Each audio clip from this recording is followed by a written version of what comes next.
Next speaker, is anyone going to be here to the right? Okay, yes, sir. I don't know. I appreciate the opportunity to speak. I don't know everything that went on here tonight. I just arrived because I was milking cows. And by yourself. No.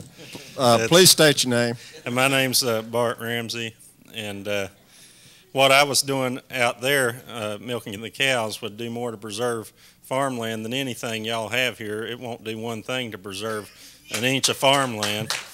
It's there's nothing in here to stop anything from being developed, which is the way this has been sold, is that we need this to control development.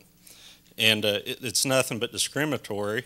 If somebody is wealthy enough and privileged enough to live in an R1 district, they can keep everything away from them that they consider undesirable, such as mobile homes, which I've never had a problem with a mobile home. If my neighbor, that's the house they want to live in, that's fine with me. But some people look down on someone because they live in a mobile home, and they'd rather not live next to someone, so they have an R1 district.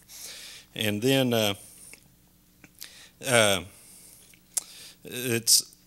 do y'all allow home businesses in like R1, R2, R3?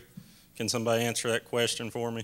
I mean, they allow supposedly home businesses in all zoning. I didn't see a definition of a home business in this plan. Do y'all have a definition of that? Okay, they say there's a definition. Okay. Because I remember in the limestone zoning ordinance there was a pretty complicated definition of a home business, and it'd be almost impossible for somebody to run a welding shop or things that I consider a home business, and they would end up being in violation of that.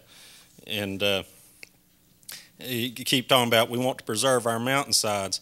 Well, or mountaintops, when did they become our mountaintops? I always figured they were the mountaintops of the people that paid for the land, 1 minute. paid the property taxes, and worked hard to pay the mortgage on it.